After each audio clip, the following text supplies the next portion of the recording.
Months earlier, in a secure conference room, the delay becomes strategy. What if we don't lose?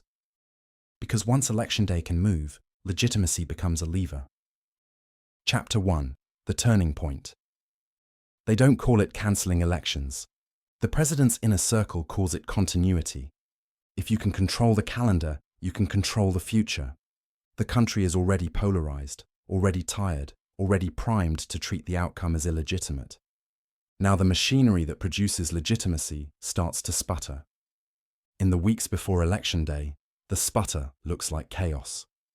County networks glitch. Ballot printing vendors miss deadlines. Registration databases desync across backups. Nothing is dramatic enough to call a national disaster. Everything is irritating enough to feel like collapse. Investigators will later note details that never make it into official summaries. Recommended upgrades stall in review. Funding arrives late.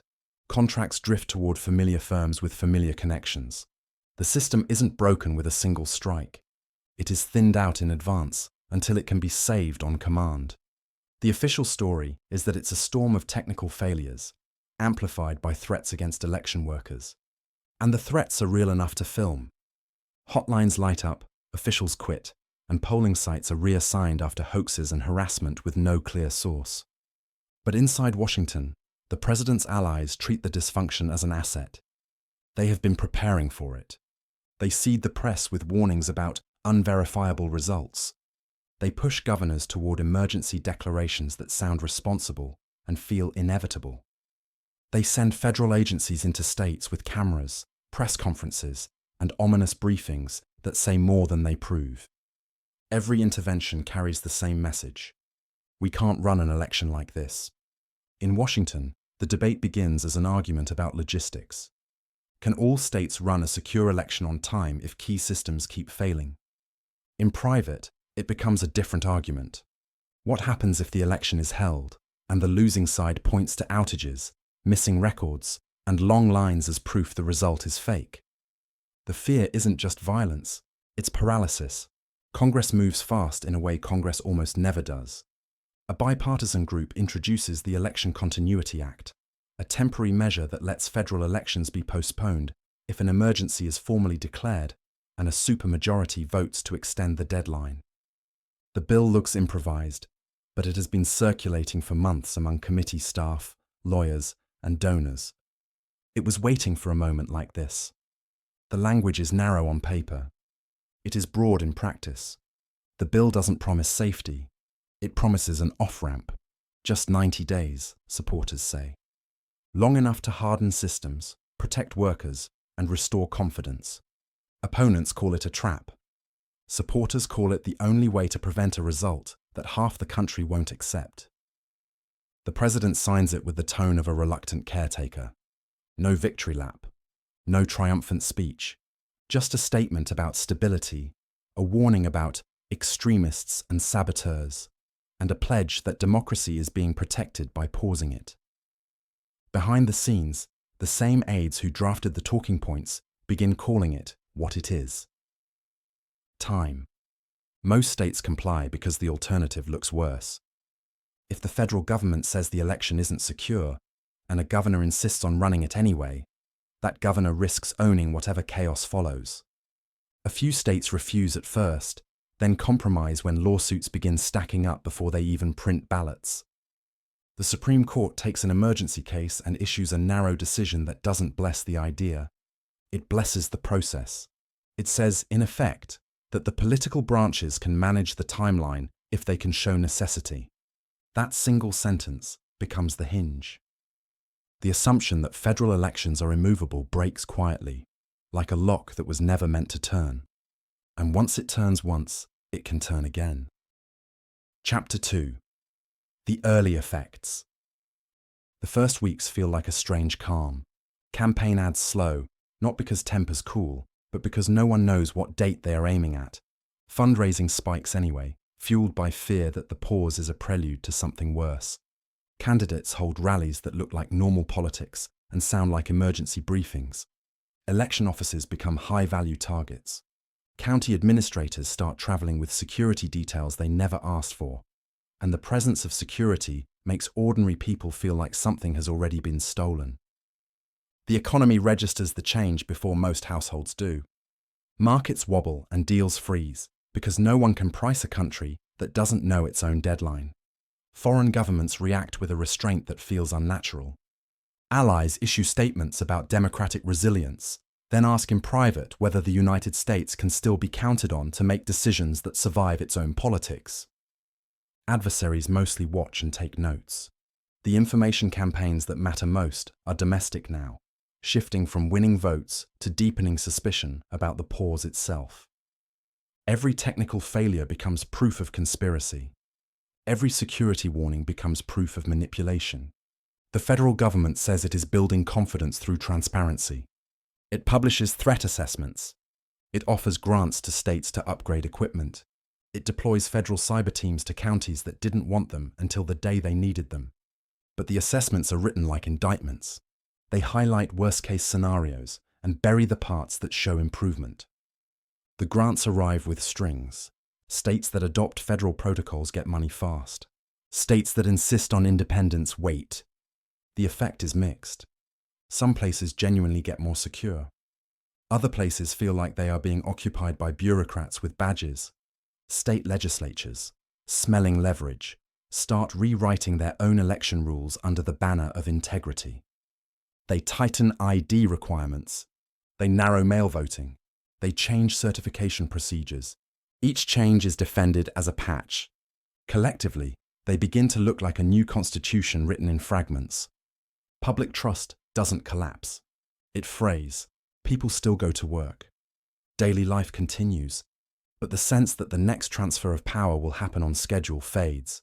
And the schedule is what kept politics from becoming a constant emergency. Then the 90 days run out, and the systems are not fixed. They are improved. They are hardened. They are still vulnerable. Congress votes to extend again. This time, fewer members call it temporary with conviction. The phrase "until conditions allow" becomes the most dangerous sentence in American life. Chapter 3. The cracks appear.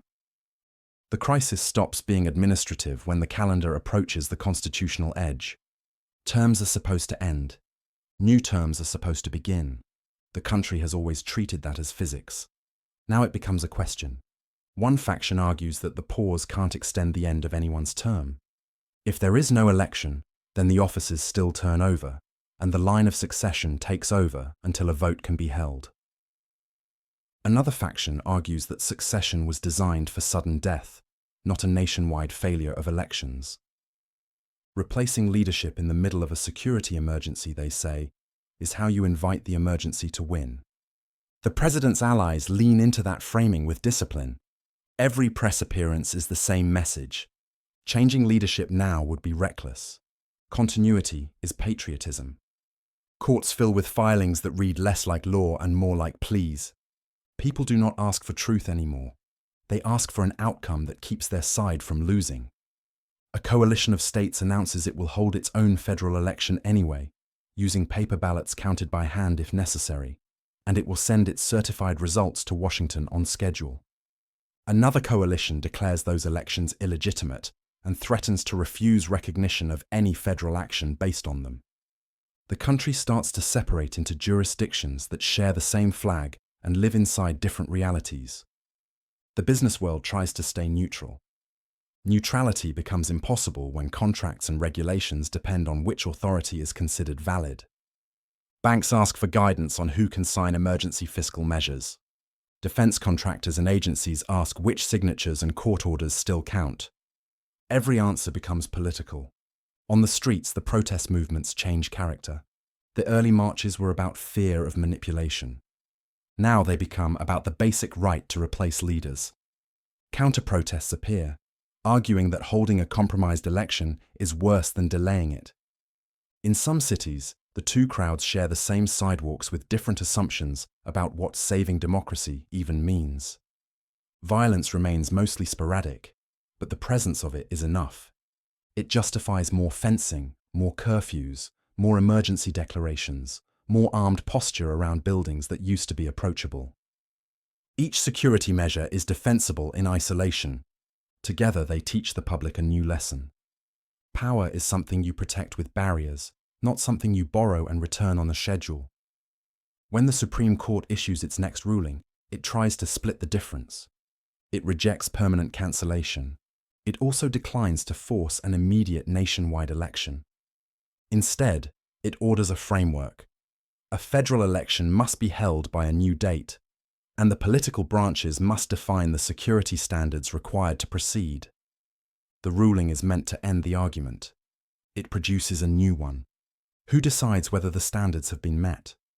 The federal government creates an election security commission, staffed by technologists, former officials, and law enforcement. Its assessments become the de facto gatekeeper of democratic timing. Within months, every report is treated like a partisan weapon. Some states cooperate with the commission and integrate its protocols. Other states refuse to share data, citing sovereignty and distrust. The commission responds by declaring those states non-compliant, and the word non-compliant starts showing up in speeches the way enemy used to. The cracks widen, and the country learns that a democracy can function with low trust. It cannot function without shared procedure. Chapter 4. The New Normal. By the time the postponed election finally arrives, it doesn't feel like a restoration. It feels like a test. Ballots are printed with redundant tracking codes. Tabulation is segmented and audited in public view. Polling places look like controlled checkpoints, not community spaces. The result, when it comes, is not accepted as legitimacy. It is accepted as ammunition. Legal challenges begin before the first networks call the race. States dispute not only counts, but whether the federal government had the authority to force the schedule it chose. The Election Security Commission, created as a temporary instrument, is renewed as a permanent institution. A new category of politics is born around it: procedural warfare. Parties stop focusing on persuading swing voters. They focus on controlling the definition of secure enough. Election timing becomes another lever. If you can argue conditions are unsafe, you can delay. If you can argue delay is tyranny, you can demand acceleration. Either way, you keep the country in emergency mode, and emergency mode rewards whoever already holds power. Congress rewrites its own rules to match the new reality. It builds automatic continuity funding. It expands the executive's ability to act under declared election security emergencies. It calls them guardrails, but they become incentives. The states respond by hardening too.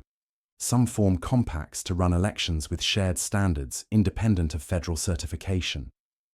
Others centralize control in state governments, pulling power away from counties and boards. Local election workers, exhausted and targeted, retire in waves. The people who replace them are more ideological, because only the ideologically committed are willing to take the job. Internationally, the United States starts to feel different in the way old empires feel different when they stop believing in their own rituals. Allies begin building plans that assume Washington might be procedurally frozen for long stretches. Deals slow, commitments soften, and partners diversify out of caution, not hostility. At home, the economy adapts. Investors demand a political risk premium, and long projects get shelved because the rulebook itself can be paused. The most visible change is cultural. Children grow up watching election years arrive like storm seasons. Adults stop treating voting as a civic rhythm and start treating it as a high-stakes event that might be postponed by forces they don't control. That shift, once it settles, is nearly impossible to reverse. Chapter 5. The World That Follows. Years later, the United States still holds elections. It just doesn't treat them as the engine of transfer anymore. Power, in practice, flows through certifications, emergency determinations, and institutional gatekeepers that sit between the public and the moment of change. The Election Security Commission becomes as consequential as any branch of government, not because it was designed to be, but because it controls the calendar. Its hearings move markets, and its membership becomes a prize. States settle into factions that cooperate internally and distrust each other. The federal government remains intact, but less coherent, with policy swinging not only by ideology, but by which procedural rules are active at any given moment. Some election cycles happen on time. Others slip. Every slip is justified. Every justification is contested. They move life downward, towards states and cities that still feel reachable, and treat national politics as an interruption that can arrive without warning.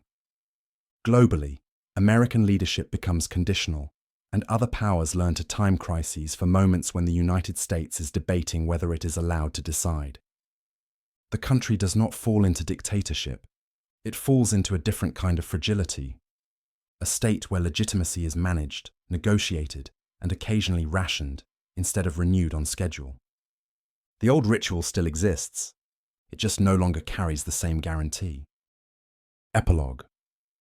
The branch in this timeline isn't tanks in the streets.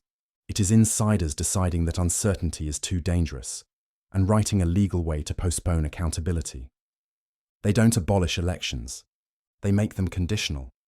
Once the country learns that the calendar can move, every crisis becomes an argument about whether the vote is safe enough to happen.